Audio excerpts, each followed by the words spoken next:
Makausap. Popular, Thinking Pinoy. smart, Sastro Grande. also Darwin Liliente. influential, Mike Lopez. lovely person. Pinoy Ako Blog. What? There's a blog? Boxers or Briefs. Seriously? Boxers. Why are you always wearing pink? Because of my coloring. It suits my coloring, and I believe that real men wear pink. The School of Oxford. One of the great learning institutions in the world. It really is different. It really is a different place where academics are really the only single important aspect of your life while you are there. The Brits tend to have a bit of a class consciousness that disappears when you're in Oxford. Who's the smartest? Who gets the best grades? Who has the? And it's all. And you can see people sitting having a sandwich, and they're talking about some great philosophical.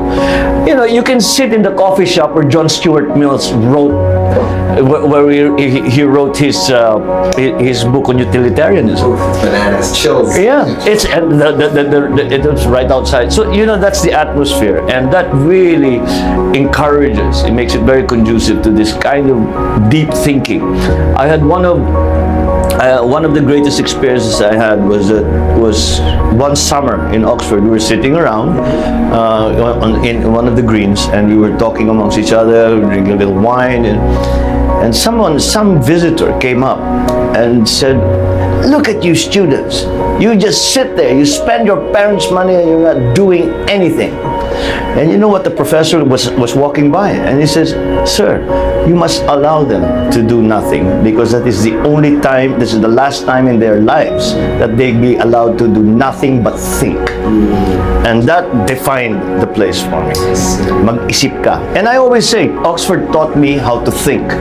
And I still believe that. Fantastic. Paolo Duterte.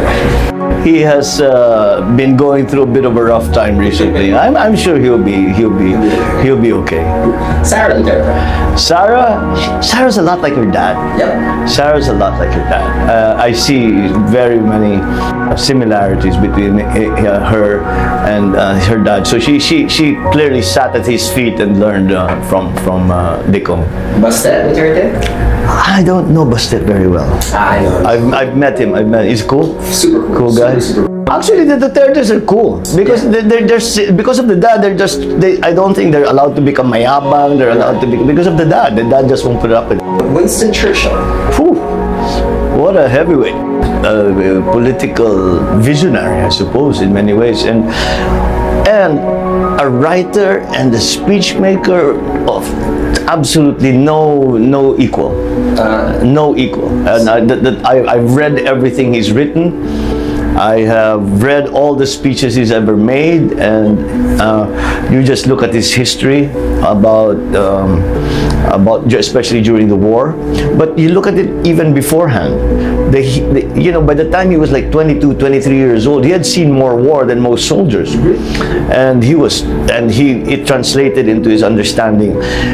He was the one who coined the term the Iron Curtain. He was the one who first started warning the West about communism during the war. So he had a very deep understanding of the world, and he had a very deep understanding of geopolitics. It wasn't called that then, but I guess the foreign policy and the great powers of the world and how they interacted all through history. Mark Zuckerberg. Well, he's another visionary. He just came up with an idea that we just never thought about. He's like all those tech giants who understood the tech so well that they put it to use in ways that we did not foresee or did not imagine ourselves, and that's where his genius comes from. Hollywood or Broadway? Hollywood.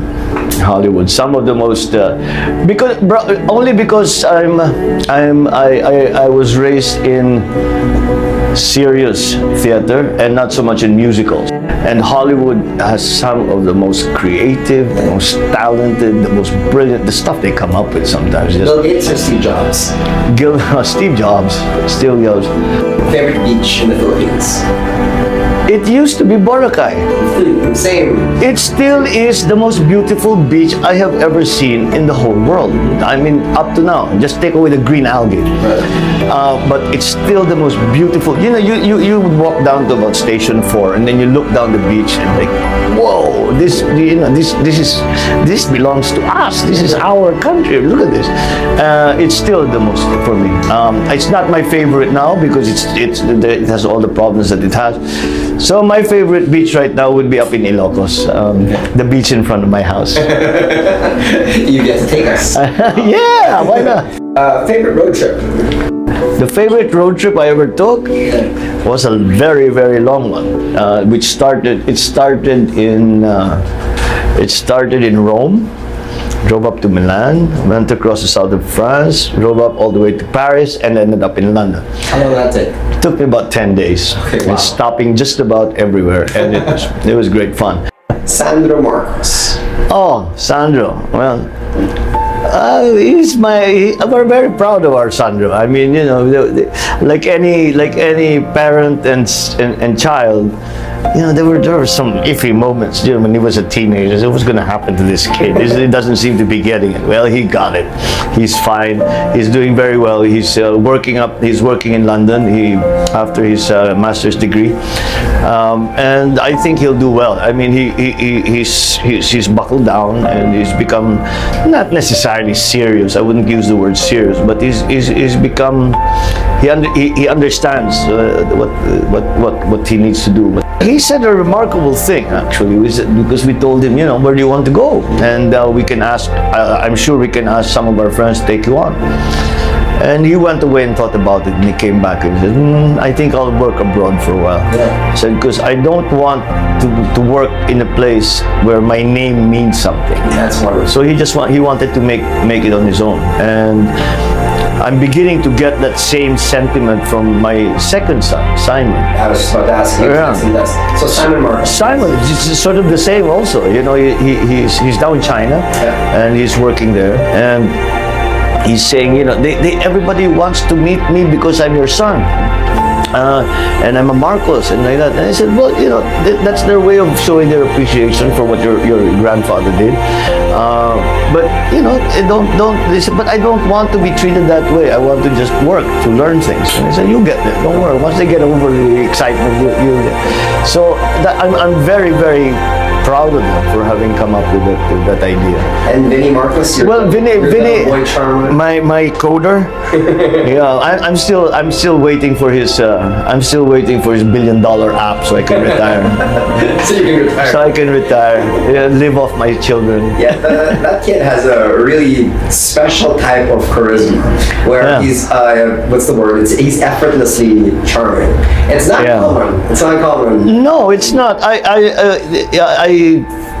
When people, one of the things people always remark upon is with little children. They can leave their little children with Vinny, and the kids will be happy, and they love him. They look for him, and where's Vincent? We want to see him again.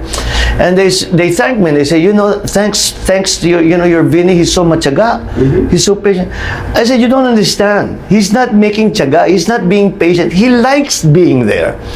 He likes being with your children. He enjoys the time that he spends there. It's not something that he feels he has to do. It's something that he just likes doing. He wants to do. He's that kind of guy.